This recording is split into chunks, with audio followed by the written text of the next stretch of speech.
আসসালামু আলাইকুম ওয়ারহমতুল্লাহি ওয়াবারকাতুহু। আলহামদুলিল্লাহ, আজ আমি আপনাদের সাথে আলোচনা করব সিজদারত অবস্থায় সিজদায় মাথা রেখে ছোট্ট একটি দোয়া 3বার পড়লে আল্লাহ তাআলা আপনাকে এত বেশি ধনী বানিয়ে দেবেন, আপনার ধন সম্পদ রাখার পর্যন্ত জায়গা হবে না। ইনশাআল্লাহ আপনার চাহিদা পূরণ করে দেবেন আল্লাহ তাআলা, আপনার যতটুকু প্রয়োজন ধন সম্পদের। আমি অনুরোধ করব অবশ্যই ভিডিওটি সম্পূর্ণ দেখে আমলটি করার জন্য। যারা এই মুহূর্তে ভিডিওটি দেখছেন তারা এই ভিডিওতে একটি লাইক দিবেন। চ্যানেলটিকে সাবস্ক্রাইব না করে থাকলে দয়া করে চ্যানেলটিকে সাবস্ক্রাইব করে বেল বাটনটি বাজিয়ে দিন। চলুন সম্পূর্ণ ভিডিও দেখলে আমরা বুঝতে পারবো ইনশাআল্লাহ। মানব সৃষ্টির অন্যতম উদ্দেশ্য হলো আল্লাহ তাআলার ইবাদত করা। ইবাদতের মর্মকথা হলো সর্বোচ্চ মর্যাদার অধিকারী সত্তার সামনে সর্বাধিক বিনীতভাবে নিজেকে সঁপে দেওয়া। আক্ষরিক অর্থে এটা সর্বতোভাবে সেজদার মাধ্যমে সম্ভব। মানব সৃষ্টির সূচনায় আদি পিতা আদম আলাইহি ওয়াসসালামকে কিবলা বানিয়ে সেজদা করার জন্য নির্দেশ জারি করা হয়েছে। পৃথিবীর সব কিছুই মহান আল্লাহ তাআলা রাব্বুল আলামিনের জন্য সেজদা করে। এরশাদ হয়েছে, আর আল্লাহ তাআলাকে সেজদা করে যা কিছু আছে নভমণ্ডলে বা ভূমণ্ডলে এবং তাদের ছায়াসমূহ সিজদা করে সকালে এবং সন্ধ্যায়, ইচ্ছায় ও অনিচ্ছায়।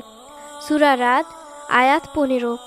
অন্যত্র মহান আল্লাহ তাআলা আরও বলেন, তুমি কি দেখো না যে আল্লাহকে সিজদা করে যা কিছু আছে নভমণ্ডলে ও ভূমণ্ডলে, সূর্য চন্দ্র নক্ষত্ররাজি পর্বতরাজি বৃক্ষলতা জীবজন্তু ও বহু মানুষ, আর বহু মানুষ যারা সিজদা করতে অস্বীকার করেছে তাদের উপর শাস্তি অবধারিত হয়েছে। বস্তুত মহান আল্লাহ তাআলা যাকে লাঞ্ছিত করেন তাকে সম্মানদাতা আর কেউ নেই। নিশ্চয় আল্লাহ যা চান তাই করেন। সূরা হজ আয়াত 18। শুধু নিম্ন জগতই নয়, সিজদা এর নিয়ম হচ্ছে ঊর্ধ্ব জগতেও। সেখানে ফেরেশতারা মহান আল্লাহ তাআলার উদ্দেশ্যে সিজদা করেন। এরশাদ করা হয়েছে, তারা কি আল্লাহর শ্রেষ্ঠ বস্তুসমূহের প্রতি লক্ষ্য করে না? তাদের ছায়া ডানে ও বামে ঢলে পড়ে, আল্লাহর প্রতি সেজদারত হয় বিনীতভাবে।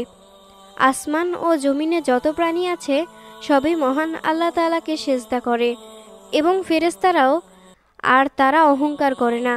সূরা নাহল আয়াত 48-49। এই সেজদারত অবস্থায় আমাদেরকে মহান আল্লাহ তাআলা রাব্বুল আলামিনের কাছে দোয়া চাইতে হবে আমাদের সমস্ত প্রকার অভাব অনটন থেকে মুক্তির জন্য। সেজদায় কিভাবে দোয়া করবেন? সহিহ মুসলিম শরীফে একটি হাদিস রয়েছে। নবী করিম সাল্লাল্লাহু আলাইহি ওয়াসাল্লাম বলেছেন, বান্দা যখন সেজদারত অবস্থায় থাকে তখন সে তার রবের সবচেয়ে নিকটবর্তী অবস্থায় চলে যায়। কাজেই তোমরা সেই সময় বেশি বেশি দোয়া করো, সেই সময় দোয়া কবুল করা হবে। সহিহ মুসলিম হাদিস নম্বর 350। সিজদায় দোয়া করার নিয়ম কি? সিজদায় দোয়া করার জন্য প্রথমে অবশ্যই আপনাকে সিজদাহর তাসবিহ পড়ে নিতে হবে। সাধারণত আমরা পড়ি সুবহানা রাব্বিয়াল আলা কমপক্ষে 3বার। এই তাসবিহ পড়ার পরে আপনার দোয়া শুরু করতে হবে সিজদার অবস্থা থেকেই, হোক সেটা ফরজ সুন্নত কিংবা নফল নামাজ। অর্থাৎ আপনি চাইলে ফরজ নামাজের সিজদাতেও দোয়া করতে পারবেন, এটা বৈধ রয়েছে। তবে বিভিন্ন আলেম এবং স্কলারদের মতে অনেকেই বলেছেন অন্তত ফরজ নামাজের সিজদায় দোয়া না করা উত্তম, তবে এটি নাজায়েজ নয়। অবশ্যই আপনারা সিজদায় দোয়া করবেন আল্লাহ তাআলার কাছে সেই সমস্ত জিনিসগুলো যা মানুষ মানুষকে দিতে পারে না। সেসব দোয়াই কেবল সিজদায় করা উত্তম ও শ্রেষ্ঠ। তবে এই বিষয়ে অবশ্যই আপনাদের মাথায় রাখতে হবে, আপনি সেজদার মধ্যে এমন কোনো জিনিস চাইতে পারেন না যেগুলো সেজদায় চাওয়ার বৈধতা রয়েছে।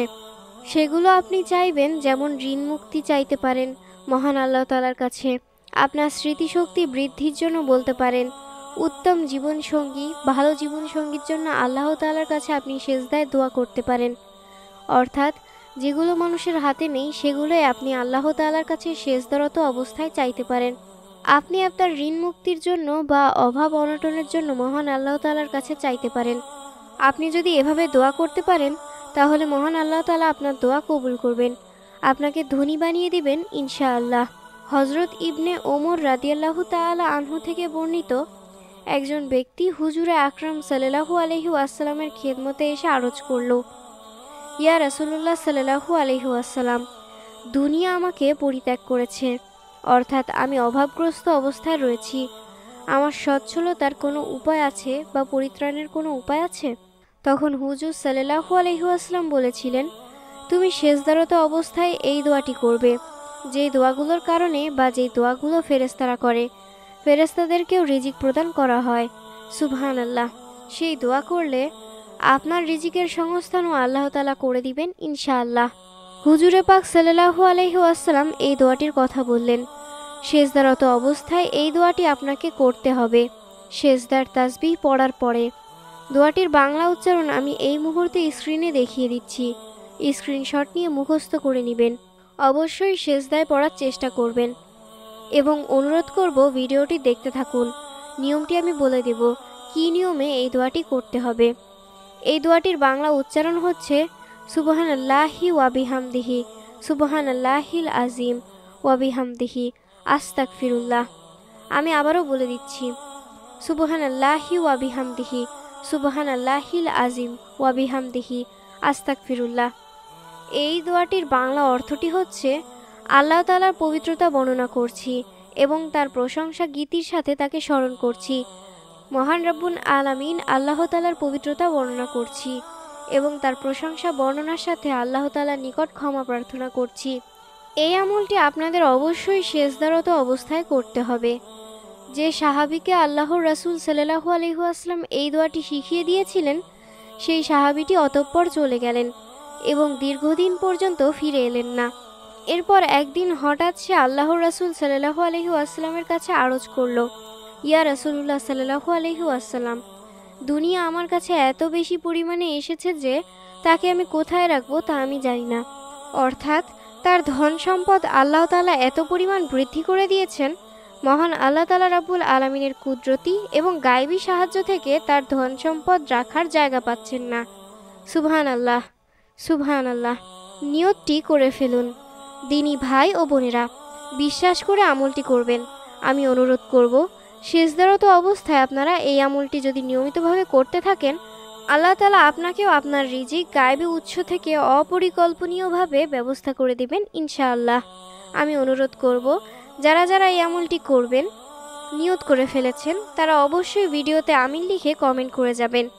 আর যারা এই মুহূর্তে ভিডিওটি দেখছেন, তারা সকলেই ভিডিওতে একটি লাইক দিয়ে যাবেন এবং যারা চ্যানেলটিকে সাবস্ক্রাইব করেননি, তারা চ্যানেলটিকে সাবস্ক্রাইব করে বেল বাটনটি অন করে রাখবেন, যাতে করে আপনি আমাদের নতুন ভিডিওগুলো মিস না করেন।